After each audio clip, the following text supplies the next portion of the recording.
Welcome to the Funeral Program Site Question and Answers video series. Today's question is, how do you make a simple funeral program? Today, there are many choices when it comes to colorful backgrounds for funeral programs, which some families love. However, if you are looking to create a simple funeral program, you can certainly create it in one of two ways. A simple funeral program consists of a plain white or pastel-colored background. It can also be adorned minimally with a border or other embellishment. You can make a simple funeral program by creating it from scratch or by using a funeral program template. Creating it from scratch can be time-consuming and can also take more resources. It is important that you are familiar with the software you are using.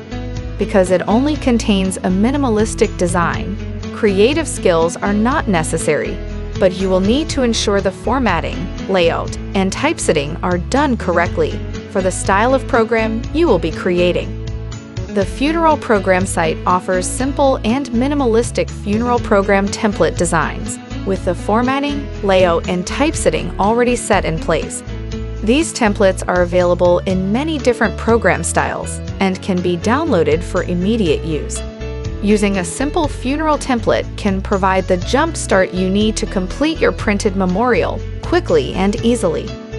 If this video has been helpful for you, please like and subscribe to our channel so we can continue making great content for you in the near future. Check out all the available simple funeral program templates only at thefuneralprogramsite.com.